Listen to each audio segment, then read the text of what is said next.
Today we're looking at the worst deaths at Niagara Falls. From a stuntman whose parachute failed mid-stunt, to a student who slipped while taking a photo.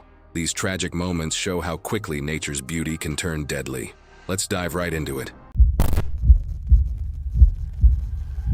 It was November 14th, 2015, at Prospect Point, in Niagara Falls State Park, New York. The night was cool, and a light breeze carried mist from the falls into the viewing area. Bright lights shone on the water in changing colors, and the damp air made the metal railings slippery. The concrete paths were still wet from earlier rain, with small puddles in low spots. Only a few visitors were around, either walking the paths or stopping by the overlooks. One of them was 29-year-old Jane Morgan, a freelance photographer from Toronto. She had driven to Niagara Falls for the weekend to work on a personal project, capturing long-exposure photographs of the illuminated falls at night. She carried her camera equipment in a backpack and brought a sturdy aluminum tripod for stability. A little after 10 p.m., Jane chose a spot near the railing at Prospect Point, close enough to have a clear view of the Horseshoe Falls, but still inside the viewing area. She extended her tripod legs and mounted her camera, adjusting the angle to capture the mist rising from the base. The sound of the falls was steady and constant, filling the otherwise quiet space. A security guard doing his regular rounds walked past, noticing her crouched next to the tripod, turning the focus ring on her lens. He continued on but kept her in his peripheral view as he made his way along the edge of the viewing area. After taking several shots, Jane decided to move slightly back for a wider view. She stepped backward, still looking through her camera. Her right boot heel slid on the wet concrete, causing her to lose some of her balance. She reached behind her with one hand, gripping the top of the railing to steady herself. Her camera strap, still around her neck, was looped close to one of the tripod's legs. As she moved, the strap caught on the tripod and pulled it toward her. The unexpected pull shifted her weight further back, loosening her hold on the railing. In a quick movement, she tipped back against the metal and went over. From that point, the drop to the rocks below was more than 60 feet. She struck the rocks before the river's current drew her toward the base of the falls. The security guard immediately used his radio to call for help, reporting the exact spot where she had fallen. A couple standing farther down the walkway later told authorities they heard the sound of the tripod hitting the concrete. Looking toward the noise, they briefly saw a figure in the mist before it disappeared. Rescue teams from the U.S. Coast Guard and local fire departments arrived within minutes. Searchlights swept across the water at the base of the falls, but the mist reduced visibility to only a short distance. The slippery, uneven rocks made it too dangerous for crews to get close to the exact area that night. The search resumed at first light. With better visibility, crews scanned the river downstream where the current slowed. Around 8 a.m., her body was found along the shoreline in a calmer section.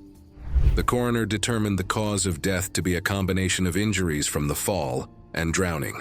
Jane's funeral took place in Toronto the following week. Friends, family, and members of the photography community attended. Several spoke about past trips they had taken together to photograph landscapes, city streets, and night scenes. In the months after the accident, park officials reviewed safety measures for high-risk viewing areas. At Prospect Point, they installed non-slip surfacing in places near the railing, added more lighting for night visitors, and posted additional signs warning about slippery conditions when the ground is wet. It was a bright July morning in 1930 when George Stathakis prepared to chase his dream. George, a 46-year-old Greek immigrant living in Buffalo, New York, wasn't like most people. He had big ideas about life and the afterlife, and believed he could share them with the world. To gain the attention he needed, George planned something extraordinary. He would survive a trip over Niagara Falls in a specially designed barrel. Months of preparation went into his plan. George designed a massive barrel made of oak, reinforced with steel, and weighing nearly 2,000 pounds. The barrel, 10 feet long and 5 feet wide, was built to withstand the fall's immense power. Inside, he included oxygen tanks and supplies to help him survive. Confident in his design, George believed this daring stunt would make him famous and give him the platform he needed to share his ideas. George wasn't alone in this journey. With him was Sunny Boy, his pet turtle, said to be over 150 years old. Taking Sunny Boy along showed George's belief in his plan and added a personal touch to the risky endeavor. As the lid was sealed tightly, the muffled roar of the falls filled the barrel, accompanied by the creaking of wood under pressure. The barrel was released into the river, drifting closer to the edge. Onlookers watched as it disappeared over the falls, swallowed by mist and crashing water. Remarkably, the barrel survived the 167-foot drop and emerged intact at the base of the falls. For a moment, it seemed George's plan had worked, but trouble quickly followed. Red Hill Sr., a local daredevil and expert on the falls, had warned George about the risks of his barrel's size and weight. At over 2,000 pounds, it was far heavier than those used in other successful attempts. Hill cautioned that the barrel could get trapped in the unpredictable currents near the base of the falls. Unfortunately, that's exactly what happened. Instead of floating downstream, the barrel became caught in the powerful currents behind the falls. It spun and rocked violently, unreachable by rescuers. Inside, George faced a grim reality. The dark, cramped space was suffocating, and the deafening roar of the falls drowned out everything else. His oxygen supply, designed to last about 8 hours, was running out. Rescue efforts were relentless, but the raging water made reaching the barrel nearly impossible. After more than 22 hours, they finally managed to pull it free. When they opened the barrel, the outcome was devastating. George had suffocated long before help arrived, trapped by the very design meant to protect him. In a cruel twist of fate, George's creation had become his prison. The heavy, reinforced barrel built to ensure his survival had instead sealed his tragic fate. Yet, amidst the heartbreak, there was a glimmer of hope. Sunny Boy, George's turtle, survived the ordeal unharmed. The little turtle became a symbol of resilience and was later featured in children's books and news stories. Sunny Boy's fame brought a small, bittersweet echo of the recognition George had sought. Today, George's barrel is displayed at Niagara Falls, a solemn reminder of the risks of challenging nature and the cost of daring dreams. His story endures, not just as a cautionary tale, but as a testament to human ambition and the unexpected ways it can unfold. It was a summer day in 1981 when 28-year-old Dunya Sayegh, her husband Rafik, and their 3 children visited Niagara Falls on the Canadian side. The family, who had immigrated from Lebanon and lived in Toronto for 8 years, planned a fun day at one of Canada's most famous landmarks. But what began as a day of joy would soon transform into a heartbreaking tragedy that would captivate and divide public opinion. Dunya carried her 2-month-old son Hesham in her arms as they approached the stone railing near Horseshoe Falls. The infant, who had a mild respiratory condition, was deeply cherished by his family. Friends would later testify that Dunya adored her long-awaited 3rd child and was rarely seen without him in her arms. Despite his health challenges, Hesham was the center of his mother's world. As Rafik stepped away to buy film for their camera, Dunya stood near the railing, approximately 12 feet from where the Niagara River roars over the falls. The barrier stood about 3 feet high, designed to keep visitors safe while allowing them to view the natural wonder. Hesham was cradled in his mother's arms, wrapped in a light blanket despite the summer heat. What happened next would be disputed in courtrooms and debated in living rooms across Canada. According to witnesses, Dunya suddenly staggered backward, appearing unsteady on her feet. She clutched her head with one hand, crying out that she felt dizzy. In that moment of disorientation, Hesham slipped from her grasp and fell over the edge of the railing. Tourists nearby screamed in horror as the tiny infant was carried by the powerful current. Within seconds, Hesham was swept over the 162-foot drop of Horseshoe Falls, where 750,000 gallons of water crashed down every second. The force of such a fall would be devastating for anyone, let alone a fragile 2-month-old. Dunya became frantic, repeatedly crying out for her baby. Overcome with grief, she attempted to approach the water's edge but was restrained by her family and bystanders. She was taken to Greater Niagara General Hospital, where doctors heavily sedated her due to her extreme emotional distress. In the days that followed, search efforts focused on recovering Hesham's body. Operators of tourist boats scanned the waters, but the powerful currents and jagged rocks made the search nearly impossible.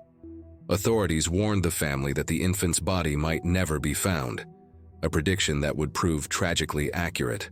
Initially, police viewed the incident as a terrible accident. Dunya maintained she had experienced a dizzy spell, and witnesses supported her claim, describing her staggering movements and immediate distress. However, just days later, the case took a shocking turn when Niagara Regional Police arrested Dunya and charged her with second-degree murder. Investigators had conducted tests using a 12-pound baby doll to simulate the incident and claimed their findings cast doubt on Dunya's version of events. If convicted, she faced a potential life sentence. The case garnered widespread attention, with the courtroom becoming the center of opposing arguments about what truly happened that day. Dunya's defense, led by attorney Edward Greenspan, painted her as a loving mother devoted to her children.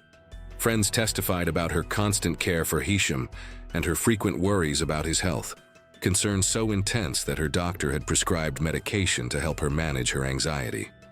After reviewing the evidence, Judge Donald Wallace noted that no one had actually seen exactly what occurred in the moments before Hisham's fall. He criticized the police simulation tests as inadequate and unreliable. With insufficient evidence to prove Dunya had acted deliberately, the judge dismissed the charge.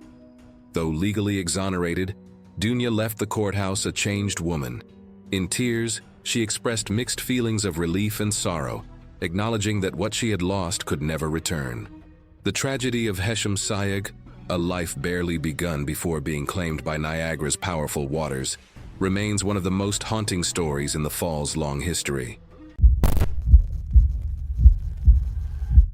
It was September 10, 2016, at the Whirlpool Rapids in the lower Niagara River, about 2.5 miles downstream from Horseshoe Falls. The day was warm, and the water level was average for late summer.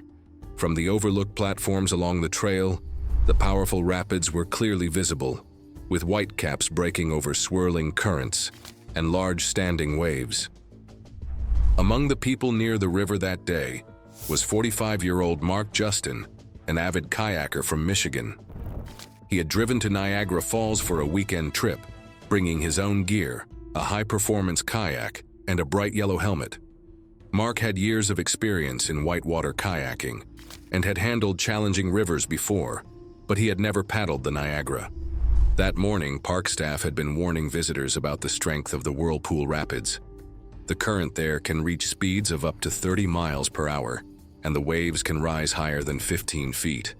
Despite the posted signs and advice to avoid entering from unauthorized spots, Mark carried his kayak down to a section of shoreline upriver from the rapids. He planned to enter the river there, paddle down for a short distance, and exit before the most dangerous section. A group of hikers on the trail spotted him pushing off from shore. At first, the water was calmer, and he made steady progress downstream. From the overlook, his kayak appeared small compared to the wide river. The sound of rushing water grew louder as he approached the rapids. As he entered the faster-moving section, the kayak tilted sharply to one side, almost tipping over.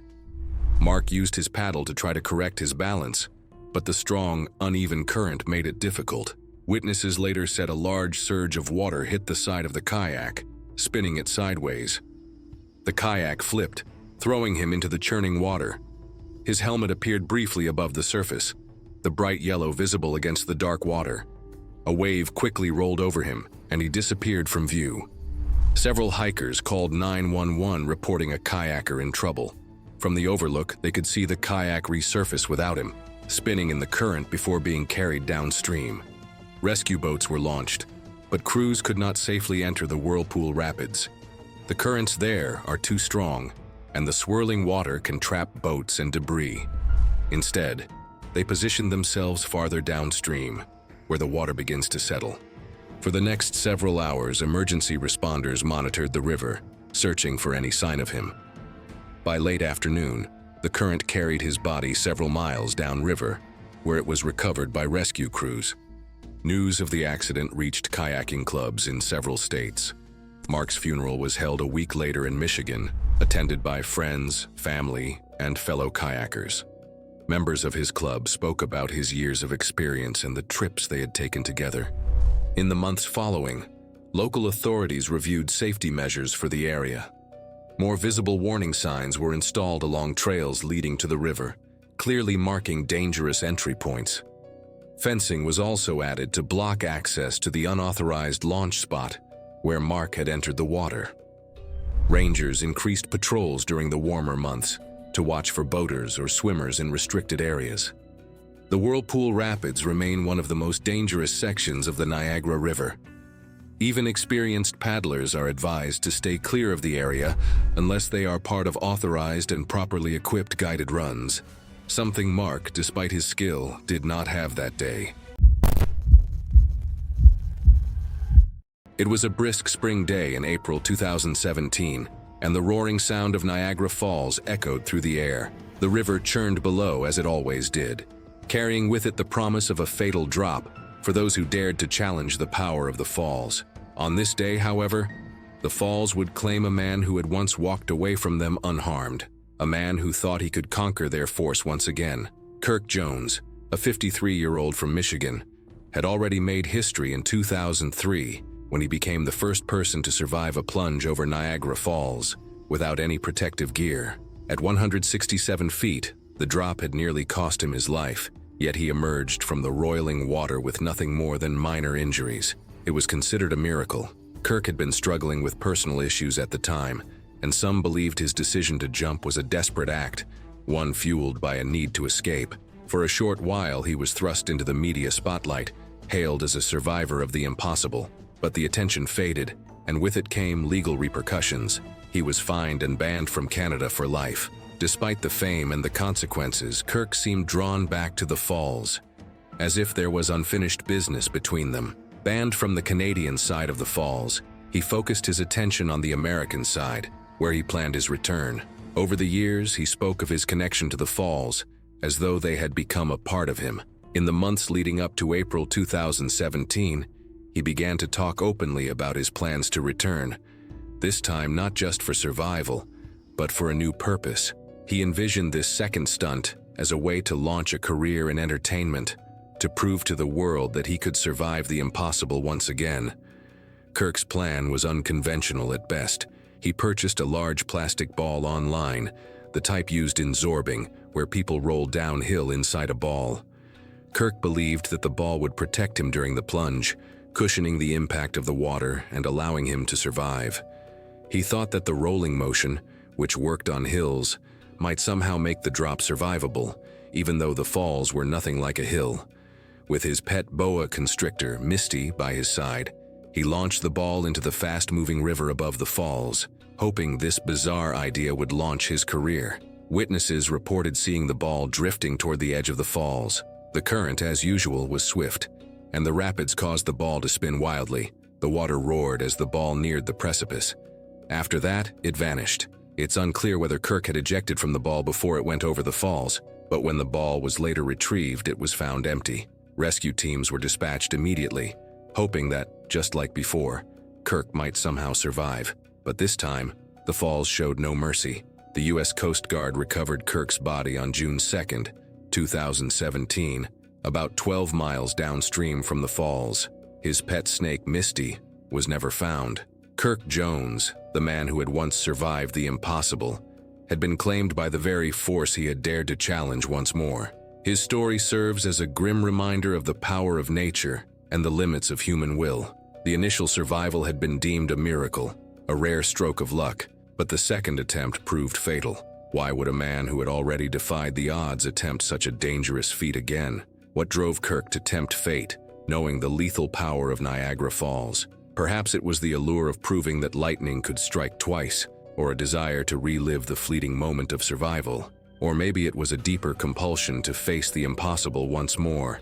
Despite the odds stacked against him, Kirk's death serves as a stark warning to those who might think that they can outsmart nature. It's a reminder that some forces, like Niagara Falls, cannot be conquered, only respected. Before we continue with this heart-wrenching tale, we invite you to subscribe to our channel. Your support helps us bring you more real-life stories like this.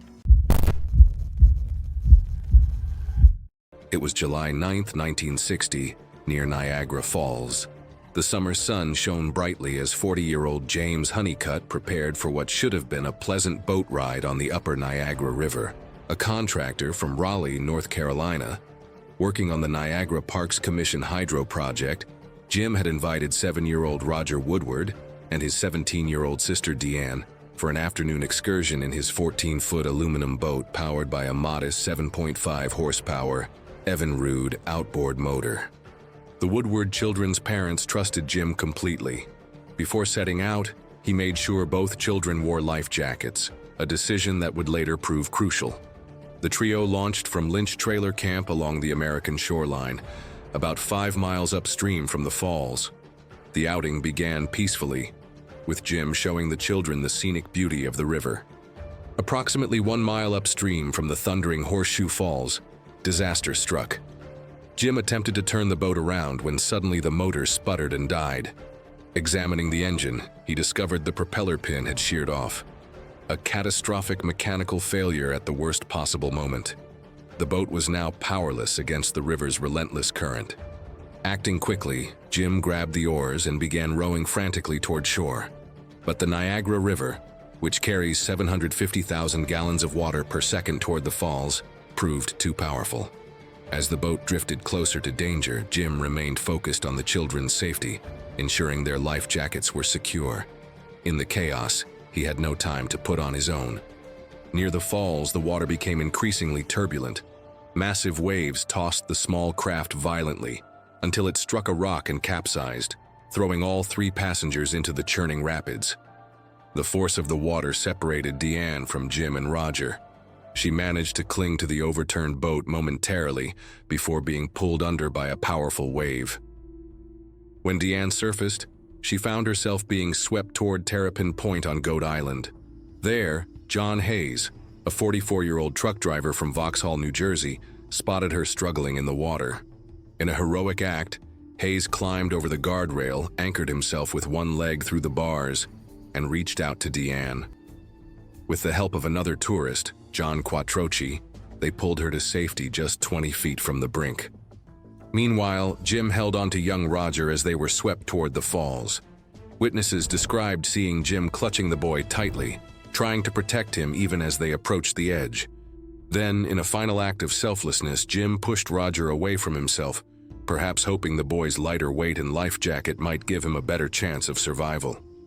At 12:55 p.m., both went over the 167-foot drop of Horseshoe Falls. In what many call the miracle of Niagara, Roger Woodward survived the plunge, his small size, weighing only 55 pounds, and the orange life jacket helped him avoid the jagged rocks at the base. The crew of the Maid of the Mist 2 spotted him bobbing in the water, and after 3 attempts, pulled him aboard using a life ring. Roger suffered only minor cuts and bruises. Jim Honeycutt wasn't as fortunate. Without a life jacket and battered by the tremendous force of the falls, he disappeared beneath the churning waters. Despite extensive search efforts, his body wasn't recovered until 3 days later, found about a quarter mile downstream. The tragedy and miracle of that day became legendary in Niagara's history. Roger Woodward became the first person known to survive an unprotected plunge over the falls, while Jim Honeycutt's final act of ensuring the children's safety likely saved their lives at the cost of his own. Today, a small plaque near Terrapin Point commemorates this extraordinary event, a testament to both nature's awesome power and one man's ultimate sacrifice. It was May 20th, 2017. At the Rainbow Bridge, the pedestrian and vehicle crossing that connects Niagara Falls, New York, to Niagara Falls, Ontario. The night air was cool, and the lights from both cities reflected off the dark water below.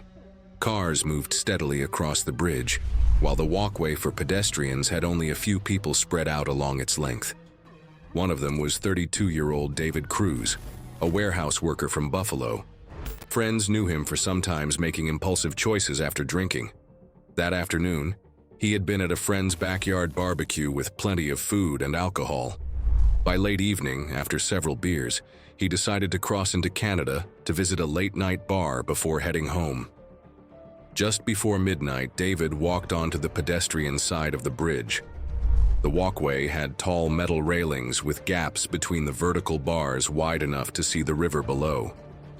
The sound of traffic moved steadily beside him, mixing with the constant noise of water flowing through the gorge. Partway across, David leaned over the railing to get a better look at the river. Another pedestrian, a man in his 40s heading toward the U.S. side, walked past and exchanged a few words with him. According to the man, David was speaking loudly and gesturing toward the water, making comments about how high the bridge was. A few moments later, witnesses reported seeing David put one foot on the bottom rail, then climb onto the narrow outer ledge. The other pedestrian stopped and told him to get down, warning him it was dangerous. David waved him off and looked out over the gorge. When David turned to step back toward the walkway, his foot slipped on the narrow beam. The surface was smooth metal, with only a small lip for balance. He lost his footing, pitched forward, and fell over the edge. Witnesses said his arms flailed as he dropped toward the water, but the distance over 200 feet from the deck to the river has left no time to recover. The impact sent up a splash visible even from the walkway. Almost immediately, the current caught him, pulling him downstream toward the lower rapids. Searchlights from both the U.S. and Canadian sides began scanning the river within minutes.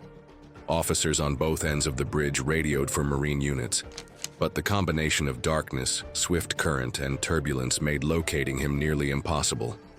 Within moments of the fall, he was no longer visible from the surface. Rescue boats launched from docks farther downstream to search areas where the current might carry him. Teams patrolled both shorelines, while the bridge walkway remained open but under watch from security. The initial search lasted until early morning, but was suspended when low fog rolled in and visibility dropped. For the next 2 days, recovery crews monitored the river. On May 23rd, his body was found along the riverbank about a mile downstream from the bridge. The coroner confirmed the cause of death as drowning and blunt force injuries from the fall. A small funeral service was held in Buffalo later that week.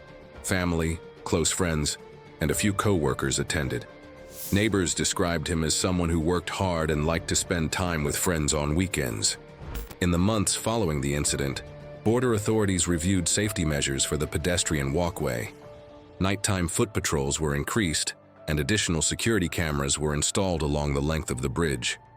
New signage warning about the dangers of climbing over the railings was also put in place, aiming to discourage risky behavior from both tourists and locals.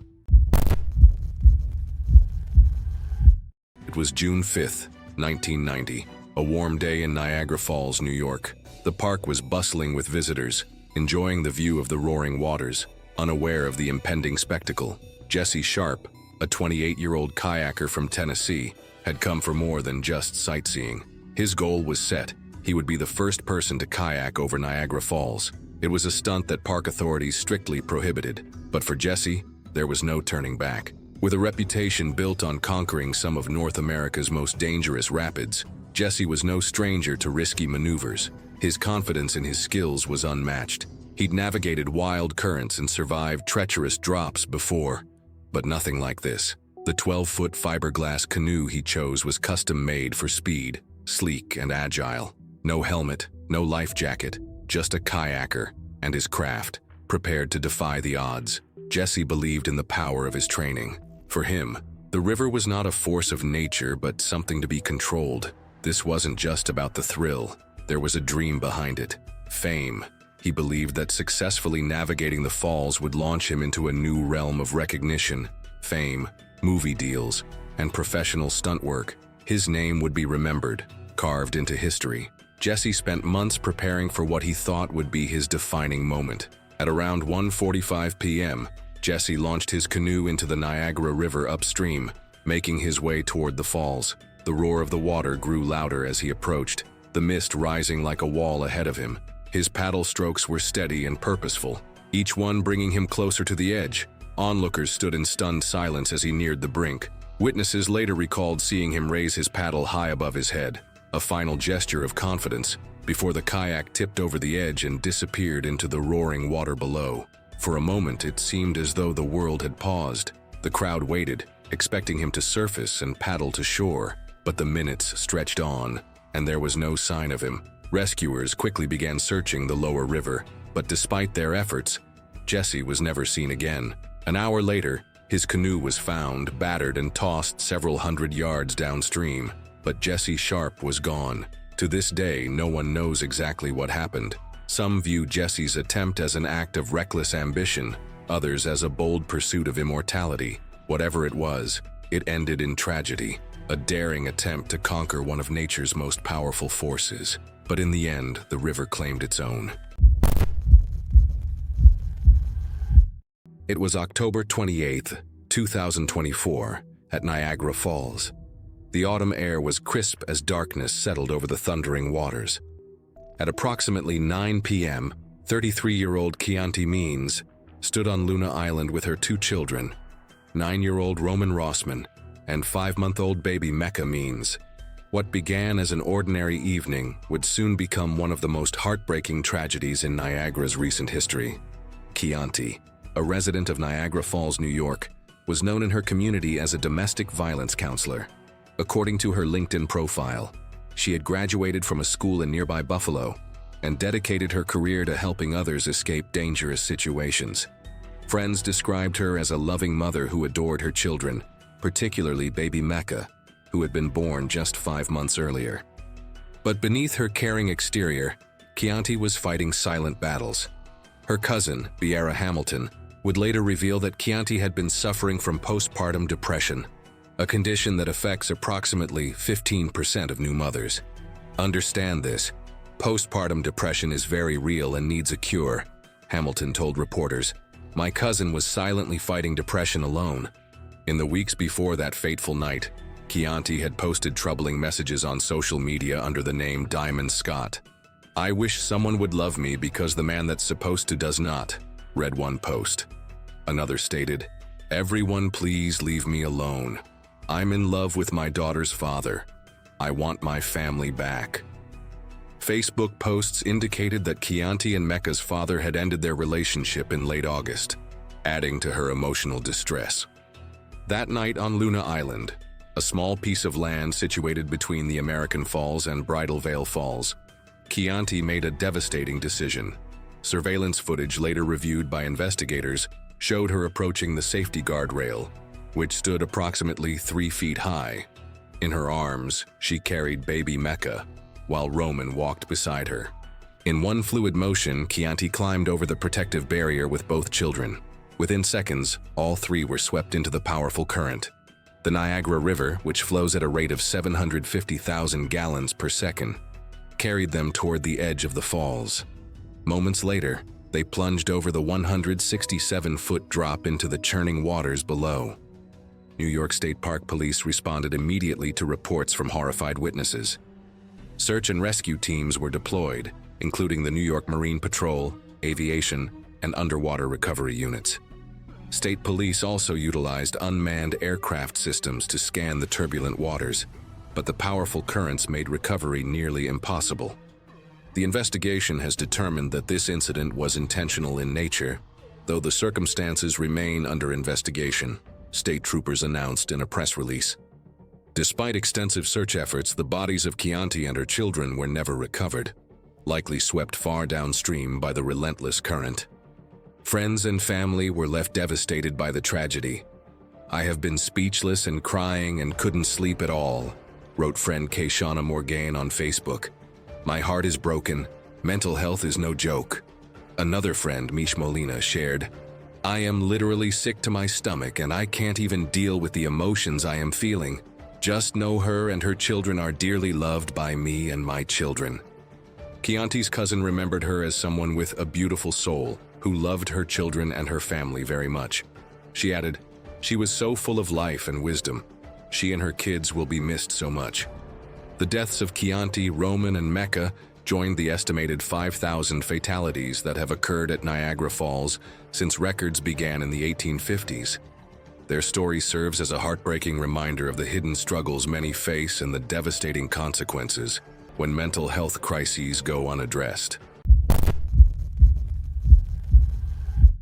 It was August 4th, 2018 at Niagara Falls, and the warm summer weather brought long lines of visitors. The sky was mostly clear with a few clouds over the gorge. At the dock, passengers boarded the Maid of the Mist, a tour boat that takes people close to the base of Horseshoe Falls. Among them was 39-year-old Emily Dierek, an elementary school teacher from Pennsylvania, visiting with her husband and teenage son. They had spent the morning walking along the observation areas before deciding to take the boat tour in the afternoon. The deck was crowded, and most passengers wore the bright blue rain ponchos given out before boarding. The sound of the falls grew louder as the crew untied the lines and the boat began moving upriver.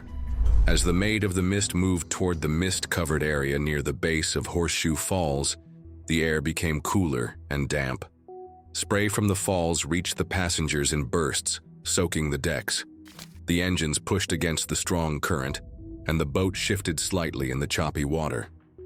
Emily stood on the right side of the lower deck, holding the railing with one hand as the boat swayed. She leaned slightly to look past the people in front of her, trying to get a clear view of the falls. The deck was slick from constant spray, and water had pooled in shallow puddles near the rail. Witnesses later said that as the boat drew closer, a wave struck the side hard enough to make several passengers stumble. Emily's grip slipped on the wet railing as her foot slid on the soaked deck.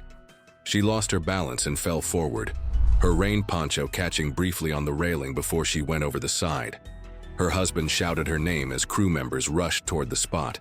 Several passengers saw her head break the surface about 15 feet from the boat. She tried to lift her head above the waves, but the strong current quickly carried her toward the turbulent water near the base of the falls. Crew members threw life rings, but the pull of the water made them useless. Within seconds, she disappeared into the mist and foam. The captain kept the boat in position while the crew radioed for immediate assistance. Search and rescue teams from both the U.S. and Canadian sides responded. Smaller rescue boats launched downstream, where the current might carry her. The tour boat stayed in the area for a few minutes before heading back to the dock, so passengers could be interviewed by authorities. Search teams continued scanning the river for the rest of the afternoon. By evening, visibility near the base of the falls was too poor for divers to enter safely. The search resumed the next morning when the mist was lighter, and her body was recovered several hundred yards downstream. Passengers from the tour described the shock of seeing someone go overboard in such a dangerous location. A week later, a funeral service was held in Pennsylvania. Friends, neighbors, and former students attended to pay their respects. Her husband and son were present, but did not speak publicly. In the months after the incident, the boat operators reviewed safety measures on board. The railing height on parts of the lower deck was increased, and additional crew members were assigned to monitor passengers during the closest approach to the falls. A warning about leaning over the rail was also added to the pre-boarding safety briefing. It was a warm August 5th, 1951, when William Redhill Jr. stood on the edge of the Niagara River, staring at the churning waters below. The air was thick with tension as the crowd gathered along the riverbanks, unaware that the spectacle they had come to witness would be more than just a daring stunt. It would mark the end of one man's life and the beginning of a shift in the culture of Niagara Falls daredevilry. Redhill Jr., son of the renowned riverman William Redhill Sr., had grown up in his father's shadow. William Sr., a local legend, had once warned George about the dangers of the river's unpredictable currents. Red Jr., a riverman himself, had long tried to match his father's fame. He had assisted on many rescue missions, swum the treacherous currents, and even attempted a few stunts, but nothing had brought him the recognition he craved. By the early 1950s, life had taken a hard turn for Red. Financial troubles from poor investments and a lack of steady work piled up. The pressure of carrying on his family's name weighed heavily on him. The once strong Hill legacy seemed to be fading, and Red found himself desperate to revive it. He needed something bold, a stunt that would restore his reputation and bring the attention he had long sought. Red's plan was simple but incredibly dangerous. He would ride over the falls in a new contraption he had built himself, an absurdly thrown-together device he called the Thing. Unlike the carefully designed barrels used by others, Red's vessel was a crude collection of oversized inner tubes, canvas straps, and fishing nets, lashed together with little thought for its safety. Sandbags were tossed in for weight, but the structure offered no real protection. The whole thing resembled a floating scrap heap more than a life-saving vessel. The contraption had no rigid structure to keep it intact, and its mismatched materials looked like they might fall apart before it even reached the falls. Despite the warnings from friends and experts who told him the odds of survival were nearly impossible, Red was determined. He climbed into the thing that fateful day, the crowd watching with a mix of disbelief and excitement. As the contraption made its way toward the edge, the water seemed to twist around it, pushing it dangerously close to the falls. The crowd held their breath as the thing tipped over and plunged into the mist, vanishing from sight. The deafening roar of the falls drowned out all sound as the contraption disappeared. For a moment, the world seemed to hold its breath. Then pieces of the thing began to surface, shredded inner tubes, broken canvas, and tangled fishing nets drifting aimlessly downstream. The structure had failed. The audience fell silent, realizing that Red Jr. had not survived. His body was found the next day near the Maid of the Mist, battered and broken beyond recognition. It was clear that the immense power of the falls, combined with the ill-conceived nature of his vessel, had left little chance for survival. The remains of the stunt were a tragic reminder of the consequences of his desperation. Red Jr.'s death sent shockwaves through the community. What had been meant as a bold act of redemption ended in tragedy. The incident led to stricter regulations on stunts at Niagara Falls. Authorities tightened safety measures, making permits harder to obtain and penalties harsher for unauthorized attempts. The perception of daredevilry at the falls shifted, a reminder of the fine line between bravery and recklessness. Though Red Jr.'s name might have been lost to the currents, his tragic end brought about a shift in the culture of stunts. His death, while a disaster, had made the falls a little safer for those who came after him. The river continued to claim its victims, but now there were stricter measures in place to prevent future reckless acts. Red Jr.'s ill-fated attempt had, ironically, made a difference. It was August 14, 2011, at Niagara Falls. The summer air was filled with excitement as tourists from around the world gathered to witness the breathtaking natural wonder. Among them was Ayano Tokumasu, a 20-year-old Japanese student who had been studying English at Toronto's Hansa Language Center for just 2 weeks. Bright, bubbly, and adventurous, Ayano had traveled to the falls with classmates for what should have been a memorable weekend excursion. As evening approached, around 8:30 p.m., Ayano stood near the edge of Horseshoe Falls on the Canadian side. Like countless visitors before her, she wanted the perfect photograph to capture her experience at this world-famous landmark. But what happened next would transform a moment of joy into an unimaginable tragedy. Surveillance footage from a nearby visitors center later revealed the sequence of events.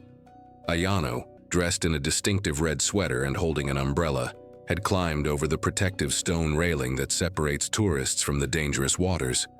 She straddled the barrier, one leg on either side, while gazing down at the rushing waters below. It appeared she was posing for a photo that her friend was taking. What Ayano didn't realize was the deadly risk she was taking. The stone barrier stood just 24 meters upstream from the brink of Horseshoe Falls, where the Niagara River plunges 167 feet into the churning basin below. The current at this point moves with tremendous force, enough to sweep away anything in its path within seconds. As Ayano attempted to climb back over the railing, the unthinkable happened. She lost her balance and slipped, falling into the powerful current. Witnesses described the horrifying moment: Ayano's brief struggle against the rushing waters before being swept toward the falls. Within moments, she disappeared over the edge, plummeting into the violent turbulence below. Nearby tourists screamed in shock. Park staff were alerted immediately, and emergency responders rushed to the scene. Niagara Park's police and emergency workers launched a desperate search, combing the waters with helicopters and boats, but the powerful currents and dangerous conditions made recovery nearly impossible. For 4 agonizing days, the search continued. Then, on August 18th, an employee at Cave of the Winds, a park attraction on the American side of the falls, spotted a body floating in the lower Niagara River. Authorities confirmed it was Ayano. In a haunting twist, a vacationing couple from Windsor, Ontario, Andrea Smith and Jason Watson, later discovered they had inadvertently captured Ayano's final moments in a photograph they took that day. In their tourist snapshot, A figure in a red sweater can be seen in the background standing on the railing. "It actually gave me a chill," Smith told the Windsor Star. "We could have done something to save her and we didn't." Ayano's death sent shockwaves through her language school in Toronto. Classmates described her as always smiling and very happy. They created a memorial book with messages like, "We are praying for you, Ayano, and we will remember you forever." Her Facebook page revealed a vibrant young woman with a passion for adventure. Photos showed her riding camels and climbing trees in Toronto. Now these images serve as poignant reminders of a life cut tragically short. Niagara Park's police chief Doug Kane emphasized the rarity of such incidents, noting, "We get about 11 million people a year here who view that annually. This is the first occurrence of this nature that I can recall." Ayano Tokumasu became one of approximately 5,000 people who have fallen into Niagara Falls since 1850. Her story serves as a heartbreaking reminder of nature's power and the dangers that can hide behind even the most beautiful vistas. It was February 21st, 2015 at Niagara Falls, where winter had locked the river in ice. The air was cold enough to sting exposed skin, and the mist from the falls froze on railings, trees, and walkways. Below the American Falls, the water had slowed and frozen into a thick white sheet that stretched across the lower Niagara River. Locals called it an ice bridge, a rare formation that could last for days or even weeks in the right weather. That morning, among the visitors drawn to the frozen scene was 54-year-old Harold Greenbelt, who lived just a short drive away in Ontario. A retired truck driver, he often spent his days walking along the river with his camera. Harold photographed the falls in every season, but winter was the one he returned to most. The danger of walking on ice over moving water was something he knew well. Yet he also knew many had crossed ice bridges before, without incident. That morning, Harold parked near the observation area and made his way down toward the riverbank. He carried his camera in one hand and wore a heavy coat, gloves, and thick rubber boots. Park staff had posted warning signs telling people to stay off the ice, but the edge of the frozen sheet was already marked with footprints from others who had ignored them. From the observation deck above, a couple visiting from New York saw Harold step carefully onto the ice. He stopped for a moment, glanced around, then walked toward the center of the river. The ice was uneven, with spots of snow and smooth, clear ice. In places, frozen mist had built ridges several inches high. Harold moved slowly, setting each foot down before putting his weight on it. His breath showed in the cold air, and his boots crunched on the ice. About 30 yards from shore, he stopped to take pictures of the falls. The rushing water sounded faint under the thick ice, but its vibration still came through. Then a sharp cracking sound broke the cold air. The couple on the deck turned to look at Harold. He stopped and turned his head toward the noise. Another crack came, deeper this time, and the ice under him shifted. Before he could step back toward shore, the sheet broke with a loud pop. Harold let go of his camera as the ice shifted under him. The couple called out, but the sound of the rushing water was louder. He slipped sideways into the gap, striking the edge before going into the dark water. His head came up once through the broken ice, then the current pulled him under again. The visitors ran along the deck toward a nearby park worker and pointed out the spot where he'd fallen in. The worker radioed for help while keeping his eyes on the opening, but Harold didn't resurface. The current under the ice was strong, moving several miles per hour toward the lower rapids. Within minutes, rescue crews from both the US and Canadian sides arrived, but thick ice made it impossible to get boats close to the area. A helicopter hovered above, scanning for signs of movement, while crews worked from the shore. The search was called off after dark when temperatures dropped further and visibility worsened. 2 days later, conditions improved enough for divers to enter the river. They found Harold's body downstream, caught between ice chunks and rocks along the shoreline. The recovery was slow due to the cold and the shifting ice, but by afternoon, his remains were brought back to shore. His funeral was held quietly in Ontario with family and a few close friends. Some neighbors remembered seeing him walking with his camera just days earlier. In the weeks after the accident, local authorities increased winter patrols along the river. and began blocking certain access points when ice bridges formed, hoping to keep others from taking the same risk. It was a crisp July morning in 1920 when Charles Stevens, a 58-year-old barber from Bristol, England, stood at the edge of the Niagara River, preparing to attempt what many would call madness. The roar of Niagara Falls echoed in the background, a constant reminder of the immense power he was about to challenge. For Charles, this was no ordinary stunt. It was a chance for glory, fame, and an escape from the ordinary. He was leaving behind his life in England, drawn by the promise of adventure, where the fall of water from a 167-foot drop could make someone immortal or take their life. Charles had long been captivated by the stories of thrill-seekers who dared to conquer the falls in a barrel. It was an almost absurd stunt, but it had become a popular challenge. To descend over the falls in a specially designed barrel and survive, those who succeeded were celebrated, and those who failed were often quickly forgotten. For Charles, the idea of barrel stunting was simple: survive, and the fame would follow. His custom-made barrel was large and sturdy, built from oak and reinforced with steel hoops. At the bottom, a 100-pound anvil rested, designed to act as ballast, ensuring the barrel would stay upright as it fell. Just as the ballast of a ship keeps it steady in rough seas, this weight would help stabilize the barrel's fall. Charles carefully climbed inside, feeling the cold wood and steel around him. The barrel closed, sealing him in with only the deafening sound of the falls growing louder and the sharp scent of the river filling his senses. With one final glance at the crowd on the riverbank, his assistants pushed the barrel into the water. The current took hold instantly, spinning and tossing the barrel, rocking it back and forth. Each wave jolted it upward, only to slam it down again. The water churned violently, and Charles could feel the power of the river trying to shake him free. As the barrel was carried toward the edge of the falls, the sense of inevitability grew. There was no turning back now. The crowd fell silent, their eyes fixed on the barrel as it neared the precipice. For a moment it seemed to hesitate, teetering on the edge, suspended between life and death. Then with one final tilt it disappeared into the mist below, swallowed by the deafening roar of the falls.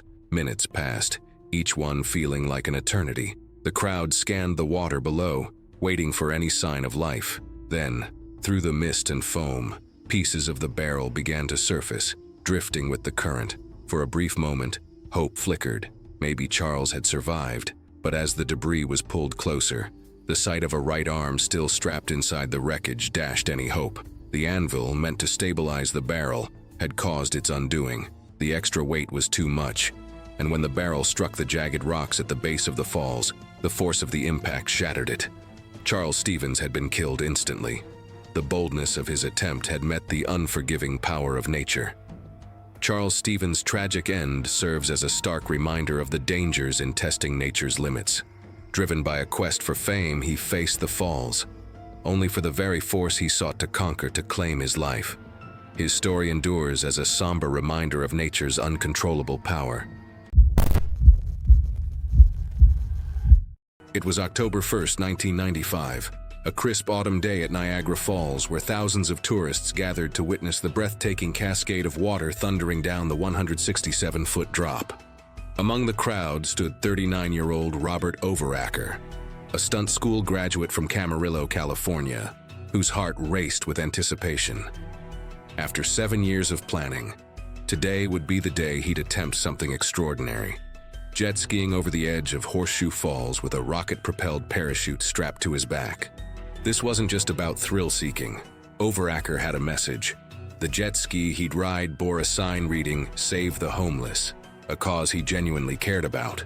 His brother Michael Zurich and friend Christopher Yeoman stood ready with cameras to document what they believed would be a spectacular success, footage that would draw attention to the plight of those living on the streets. What the onlookers didn't know was that they were about to witness a man's final moments on Earth. At 12:35 p.m., Overacker entered the Niagara River near the Canadian Niagara power plant. The jet ski's engine roared as he accelerated toward the massive waterfall, navigating the rapids with surprising skill. His confidence was evident. He'd prepared for this moment for years, twice before traveling to the falls, only to be talked out of the stunt by concerned friends. As he approached the brink, tourists raised their cameras. German visitor Manfred Baldus captured the fateful moment on video. Overacker speeding towards certain danger, determination written across his face. The jet ski reached the edge and Overacker let go, raising his arms triumphantly as he began the plunge.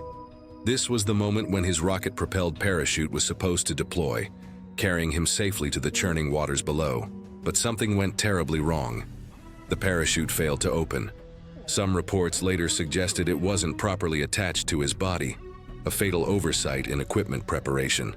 For 5.6 seconds, Overacker fell through the air, perhaps realizing in those final moments that his safety system had failed him. He struck the water at the base of the falls with devastating force. As Parks Police dispatcher Tom Dettenbeck would later explain, "When you're hitting water, it's like hitting cement at that height." Initially, some witnesses thought they saw Overacker swimming in the turbulent waters below. This gave momentary hope that he might have somehow survived. In reality, what they observed was likely his body being violently tossed by the powerful rapids, a cruel illusion of life, where there was none. Staff from the Maid of the Mist tour boat recovered Overacker's body from the water. Despite desperate attempts to revive him, he was pronounced dead at Niagara General Hospital an hour after his plunge. Overacker became the 15th person since 1901 to intentionally go over Niagara Falls in or on a device, and the 5th to die in the attempt.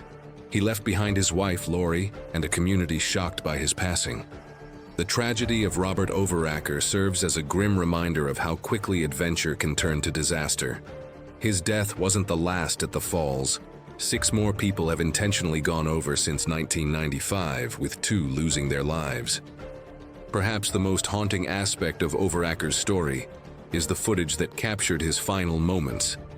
Arms raised in what looked like triumph, unaware that he was seconds away from eternity, all in pursuit of a stunt that was meant to help others but instead left his loved ones in mourning. Pavel Kashin. It was August 15th, 2017, along the lower Niagara River, where the early sun was starting to break through a light haze over the water.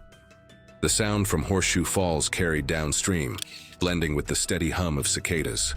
42-year-old Daniel Johnson was on the river in his small aluminum boat. Daniel lived in Rochester, New York, and was known in his neighborhood as someone who collected and sold scrap. He had a knack for finding unusual things, old tools, rusted signs, even a set of antique oars, things that he would clean up and resell at flea markets. A week earlier, another collector told him about an old wooden barrel lodged between rocks just downstream from the base of the falls. Some thought it might be from a failed stunt years ago. To Daniel, it was worth a trip. By mid-morning, he launched his boat from a small public ramp and began heading upriver toward the spot. The water near shore was calm, but the further he went, the more the current tugged at the hull. He wore jeans, work boots, and a baseball cap. There was no life jacket in sight. 2 hikers walking along the trail by the river saw his boat. They stopped to watch as Daniel moved toward a group of rocks partly covered by mist. A wooden barrel was stuck between them, dark and worn from years in the water. Daniel turned off the engine and drifted closer. He pulled a length of rope from the floor and began looping it around one of the barrel's metal bands. The hikers later said they could hear him talking to himself, working out how to free it. He braced his feet against the side of the boat and pulled. The barrel didn't move. He tried again, leaning his weight into the rope. On the 3rd pull, the barrel suddenly came loose. The rope, still wrapped around his hands, snapped tight against the boat's side. The force swung the barrel toward him. It struck his knee, knocking him backward. His boots slipped against the wet aluminum floor, and before he could grab the edge, he went overboard. The current quickly pulled him away from the boat. One of the hikers called out, telling him to swim sideways toward the rocks, but he didn't seem to hear. His head came above the surface twice, his arms moving in short, uneven strokes. Each time, the water pushed him closer to the swirling base of the falls. Within moments, the mist covered him completely. The hikers ran along the trail trying to follow him, but there was nothing left to see, only the churning white water. One of them used a cell phone to call 911 and gave rescuers his last known location. A rescue boat launched from the Canadian side, but couldn't get close enough due to the strength of the current.